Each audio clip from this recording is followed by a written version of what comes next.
그러면 이번에는 선생님과 함께 자, 통일신라의 그 문화에 대해서 알아보고 가도록 할게요. 자, 여러분들 통일신라 같은 경우에는 자, 뭐가 발달했냐면 유학이 발달했어. 근데 내가 앞서서 계속 얘기를 했지만 자, 각 나라마다 유학을 발전시킨단 말이야. 그러면 유학을 발전시키는 이유가 있다. 자, 뭐 때문이지? 네, 이거는 왕권을 강화하기 위함이지. 그치?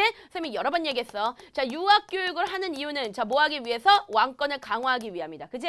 아무래도 이 유학 교육에서 공자하고 맹자가 끊임없이 외치는 게 뭐야? 내 충하고 효지? 누구한테 충효하라고? 그치? 왕한테 충효하라고. 그치? 그러니까 왕권을 강화한다. 요거 기억하고 가야 돼. 그런데 이 유학 교육하면 여러분들이 알아두셔야 되는 왕이 누구냐면 이것도 역시 신문왕이야. 자, 신문왕이 만들어낸 학교가 있어. 그게 바로 뭐야? 네, 국학이다. 네, 요까지 기억하고 가시고요. 그 다음에 여러분들 원성왕이라는 이제 왕이 나옵니다. 자, 이 왕 때 했었던 이 업적이 시험제 나오니까 기억하는데 이 사람이 실시했던 제도가 바로 뭐냐면 독서 상품과 독서 상품과입니다. 자, 독서 상품과라는 것을 갖다가 실시하게 돼요. 그러면 여러분들 독서 상품과라는 것이 바로 뭘까요? 그러니까 독서라는 것은 바로 뭐냐면 책을 읽는다는 거야. 그리고 상품이라는 건 뭐냐면 품계를 세 개로 나누었다 이런 뜻인데 그러면 품계라는 것은 바로 뭐냐면 등급을 얘기하는 거야. 그러니까 한마디로 말하면 관리한테 직책을 주는데 그 직책을 몇 개로 나눴냐면 세 개로 나눴다는 거야. 근데 세 개로 나눠가지고 뭐 1등급, 2등급, 3등급 관리 이런 식으로 나누는 거잖아. 그잖아? 근데 이 관리들한테 이런 등급, 이렇게 품계를 줄 때 뭐에 의해서 줬냐면 바로 책을 읽는 능력에 의해서 주었다는 거예요. 그러면 여기서 얘기하는 책이라는 것은 그냥 책은 아니겠죠. 그럼 여러분들 만화책 보면서 그러지는 않을 거 아니야. 그럼 뭐 보면서 했을까? 네, 유교 경전이지. 그러니까 이거는 유학 교육을 굉장히 중요시했다는 거야. 그래서 유교 경전을 갖다가 읽고서는 그거를 갖다가 해석하는 그 능력을 보고서는 자, 관리한테 어떤 관리직을 주었던 거. 그걸 갖다 우리가 뭐라 그래? 독서 상품과라고 그렇게 얘기하는 거야. 알았지? 그런데 기본적으로 이 독서 상품과는 실패했다라는 것을 갖다가 알아둬야 돼. 자, 왜 그러냐면 기본적으로 이거에 대해서 귀족들이 좋아했을까 싫어했을까? 싫어했겠지. 그래서 귀족들이 엄청나게 반발을 했었기 때문에 독서 상품과는 실패했다라는 거 기억을 하고 가야 돼. 그래서 우리 친구들 이거를 어떻게 좀 기억하고 가면 좋냐면 독서 상품과로 인해서 원성왕이 귀족들한테 원성을 쌌다. 뭐 이런 식으로 생각하세요. 원성, 그쵸? 원성을 샀다. 네, 이런 식으로 좀 기억을 하고 가시면 되겠습니다.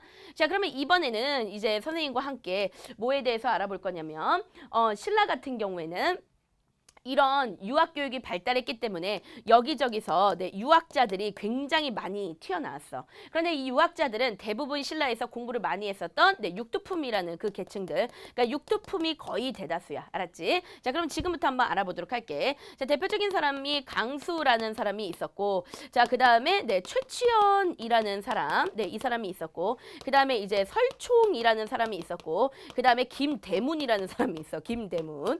자, 그러면 지금부터 보겠습니다. 자, 강수입니다. 이 강수 같은 경우에는 자, 뭐를 쓴 사람이냐면 외교 문서를 정리했던 사람이야. 알았지? 외교 문서는 중요할까 안 중요할까? 중요한 거지. 그치? 예를 들어서 자, 우리나라하고 중국하고 있어. 그러면 이 중국하고 다른 나라하고 서로 교류할 때 쓰는 문서가 뭐야? 외교 문서잖아. 그치? 근데 우리가 중국하고 외교 문서를 잘 써야 돼? 못 써야 돼? 잘 써야 되지. 우리가 중국한테 문서를 쓰는데 야, 이 짱깨 새끼야. 짜장면이야 처먹어. 뭐 이런 식으로 썼단 말이야. 그럼 바로 어떻게 할까? 네, 중국이 핵날리겠죠? 그쵸? 그러니까 이 외교 문서를 쓴다는 건 굉장히 훌륭한 건데 이 강수라는 사람이 굉장히 잘 썼다는 거야. 알았지? 자, 그다음에 이 최치연은 그 당나라에 빈공과라는 제도가 있어요. 이 빈공과는 바로 뭐냐면 외국인들한테 하고 있었던 일종의 과거 시험인데 여기서 장원급제했어. 그래가지고 당나라의 황제가 너 신라 가지 말고 그냥 여기 있어. 너 너무 똑똑하다. 이렇게 했는데 신라로 왔던 인물이야. 그러니까 빈공과에서 엄청난 우수한 성적을 거두었던 사람이고 이 사람이 쓴 아주 유명한 책이 있는데 그 책이 바로 뭐냐면 네, 개원필경이라는 아주 유명한 책을 썼다. 요거 기억하시고요. 자, 그 다음에 이 설총이라는 사람이 나오는데 이 설총은 이두를 정리한 사람이야. 그러니까 이두는 뭐냐면 글자예요. 우리가 신라 시기에는 아직까지 세종대왕이 태어나지 않았기 때문에 자, 우리나라 전통 글자인 한글이 없었어. 그러면 네, 이때는 그 한자랑 우리나라 그 음이랑 막 이렇게 따가지고 하여간 이두라는 글자가 있었어. 그래서 요거를 정리한 사람이고 그 다음에 여러분들 이 김대문은 자, 책을 썼는데 일단 고승전이라는 책을 썼고요. 그 다음에 화랑색이라는 책을 썼다. 그래서 이 두 개의 책을 썼다는 거 요거까지 기억하고 가십니다. 근데 이제 여기서 한 가지 정리를 해주면 강수, 최치연, 설총은 자, 무슨 출신이 맞냐면 얘는 육두품 출신이 맞아. 알았어? 그런데 김대문만 무슨 출신이냐면 네, 진골 출신이다 라는 것까지 네, 여러분들이 기억을 하고 네, 가도록 하겠습니다.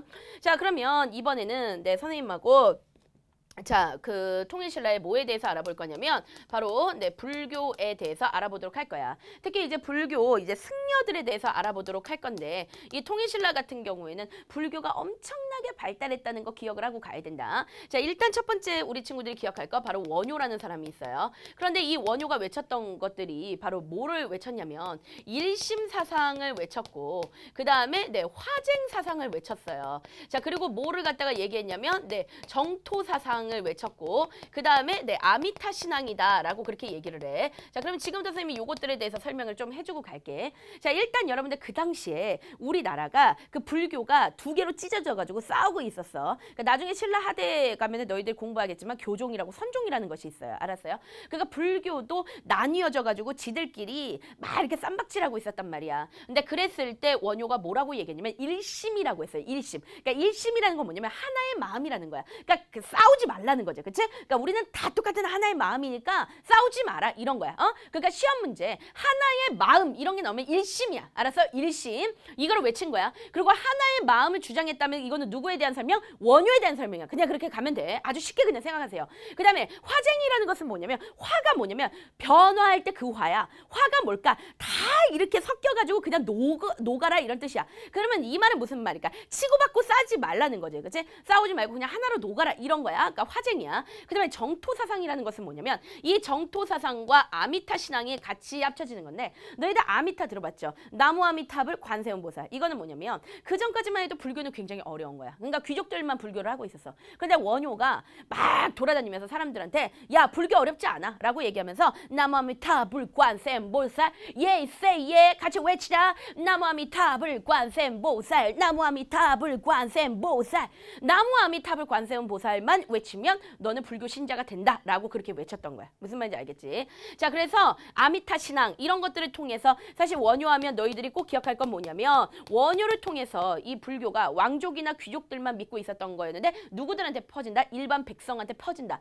이걸 조금 어려운 말로 뭐라고 풀으냐면 불교의 대중화다라고 그렇게 얘기하고 가는 거야. 알았어? 그래서 아미타 신앙이라는 것은 쌤이 얘기했던 나무 아미타불 관세음보살만 외치면 너도 불교를 믿는 거다라는 그런 신앙이고 그 다음에 너희들 정토사상이라는 것은 무엇이냐면 한마디로 말하면 불교를 잘 믿으면 극락정토, 극락 갈 수 있다 이런 뜻입니다. 극락 갈 수 있다 이런 뜻이야. 나중에 너 천국 간다 이런 뭐 비슷한 얘기 알았어? 극락 갈 수 있다 이런 얘기야. 그래서 원효하면 꼭 기억할 거 뭐라고? 불교의 대중화다. 이거 기억하세요. 자, 그 다음에 나오는 사람이 누구냐면 의상이야. 근데 이 의상은 무슨 사상이냐면 화엄종이야. 화엄사상이야. 알았어? 그래서 화쟁이나 화엄이나 그냥 비슷하게 받아들이세요. 그러니까 둘 다 뭐냐면 싸우지 말고 그냥 하나 되라 이런 얘기야. 알았어? 근데 원효 의상은 화엄, 원효는 화쟁. 요거 헷갈려 해서는 안 되는 거야. 자, 그 다음에 이 의상 같은 경우 원래 왕족이야. 그래서 왕족이다 보니까 다른 아는 왕족들이 많아. 그래가지고 의상한테 돈을 많이 줬어. 그래서 그 돈을 바탕에서 얘가 절을 하나 세웠어. 대단하죠? 그래서 그 절이 바로 뭐냐면 내 부석사 요거를 세웠다는 거야. 그러면 이런 거를 통해서 의상은 뭐 하려고 했느냐? 내가 얘 스님이라고 했잖아. 원래는 뭐라고? 왕족이라고. 그러면은 이 왕족들의 어떤 왕권을 뒷받침하려고 노력하지 않았을까라고 우리는 그렇게 얘기할 수 있겠지. 그치? 그래서 왕권을 뒷받침했다면 그 누구야? 내 의상이야. 자, 그 다음에 누가 나오냐면 해초가 나와. 해초. 자, 그래서 이 해초 스님 같은 경우에는 인도에 직접 갔다 왔어요. 그러니까 불교의 근원지인 인도로 갔다 온 사람이야. 왜냐면 인도 갔다 온 다음에 얘가 기행문 썼어. 그것이 바로 뭐냐면 왕호 천축국전이지. 그래서 왕호 천축국전도 시험 문제 굉장히 잘 나오니까 꼭 기억하고 가고 그래서 여러분들 요 스님들 정도 네, 기억을 하고 가도록 하겠습니다. 자, 그 다음에 얘네 그 문화유산들이 있어요. 자, 문화유산들 정리를 해보면 일단 불국사가 있는데 이 불국사라는 것은 뭐냐면 불교적으로 봤을 때 그 불교적인 이상 국가를 갖다가 설명한 거. 그게 바로 뭐냐면 불국사야. 자, 그 다음에 뭐가 있냐면 석굴암인데 너희들 석굴암 하면은 시험 문제 뭐가 잘 나오냐면 자, 석굴암은 어쨌든 간에 인간이 만든 암이라는 인간이 만든 굴이란 말이야. 그러니까 동굴은 원래 자연 동굴이잖아. 그치? 근데 인간이 동굴을 억지로 만든 거야. 그렇기 때문에 자, 이거를 인공석굴이라는 말이 나와요. 그러니까 인공석굴로 된 것으로 라고 그렇게 나와. 그러면 너희들은 이게 뭐냐면 네, 석굴암이다. 이렇게 꼭 기억하고 가야 되고.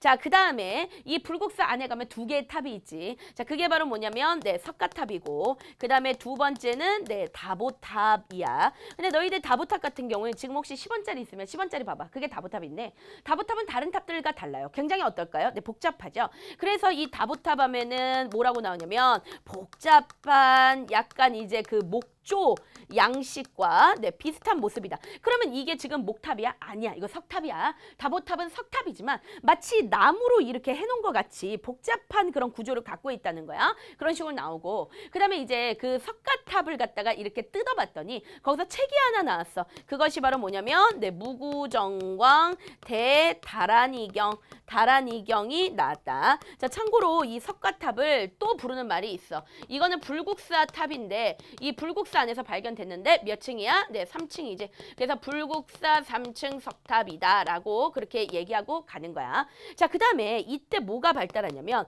승탑이라는 것이 발달해요. 자, 여러분들 승탑이 발달했다는 건 시험지 굉장히 잘 나오는데, 여러분들 탑이 있어. 이 탑에 해당하는 스님이 뭘 모신다고? 부처님의 사리를 모신다 그랬지, 그치? 근데 승탑은 뭐냐면 스님들 몸에서도 사리가 나와요. 알았지? 그래서 스님들 몸에서 나온 그 사리를 모시는 거야. 그걸 갖다 우리가 뭐라면 승탑이라 그래.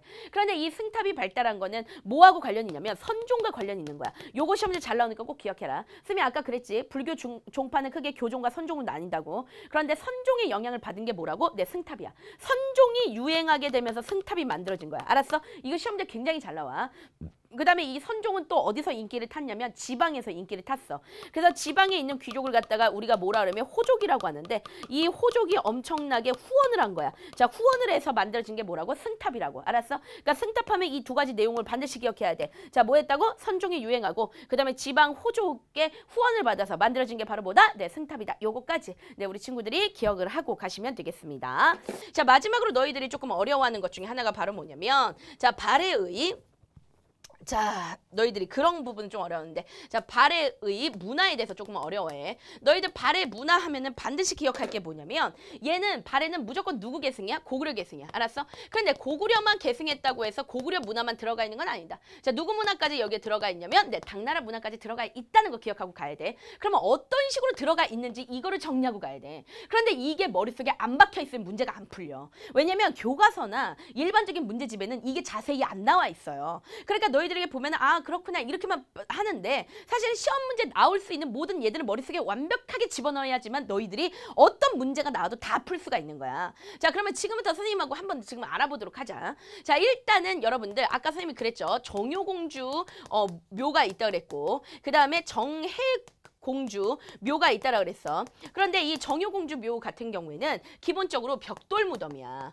그리고 이 벽돌 무덤에 벽화가 그려져 있단 말이야. 근데 이 벽화를 갖다가 잘 보잖아요. 그러면 중국 사람들은 락 이렇게 그려져 있단 말이에요. 그러면 그리고 벽돌 무덤이라는 것 자체가 우리나라 스타일은 아니잖아. 중국 스타일이잖아. 아, 그러면 이거는 누구의 영향 받았다? 당의 영향을 받았구나 라고 그렇게 알 수 있고, 그 다음에 얘는 기본적으로 평행고임 천장을 가지고 있어. 그래서 평행고임 천장이라는 것은 뭐냐면 이렇게 천장이 모양이 보면 양쪽이 이렇게 평행해서 이런 모양을 갖다가 이런 식으로 만들어 놨다는 거야. 그지? 응답노트에 보면 다 선생님이 이렇게 그림을 잘 해놨는데, 여러분들 모르겠는 친구들 같은 경우는 인터넷 찾아가지고 평행고임 천장 이렇게 딱 치면은 바로 네이논에서 딱 뜰 거야. 그럼 너희들 그냥 보란 말이야. 그러면 평행고임 천장으로 되어 있단 말이야. 근데 평행고임 천장은 이거는 누구 계통이냐면 고구려 계통이야. 알았어? 아, 그러니까 정효공주 묘를 보면은 발해가 당문화도 받아들이고 고구려 문화도 받아들였다는 거 알 수 있어. 그 다음에 정해공주 묘는 굴식 돌박 무덤이야. 근데 너희들 앞에서 굴식 돌박 무덤 배웠지만 이거는 전형적인 누구 무덤이니? 고구려 무덤이라는 거 이거 알 수 있지. 그 다음에 얘도 이 천장이 있는데 천장 자체가 모주림 구조예요. 모주림 구조.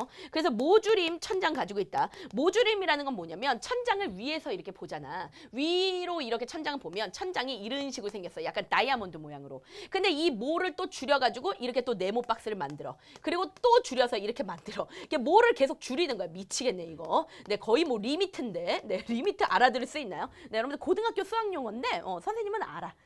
여하튼 자, 이런 식으로 계속 이렇게 모를 줄이는 거야. 이런 천장 천장 모양 가지고 있어. 이게 바로 뭐냐? 모주림 천장이야. 근데 모주림 천장도 어디 계통이다? 네, 고구려 계통이다라는 걸 알 수가 있습니다. 자, 그 다음에 여러분들 아시겠지만 자, 온돌이라든가 또는 기와라든가 이런 것들은 무슨 계통? 네, 고구려 계통이라는 걸 알 수 있고 당나라 계통이라는 걸 알려줄 수 있는 게 있어요. 그게 바로 뭐냐면 상경성이야. 자, 여러분들 있잖아.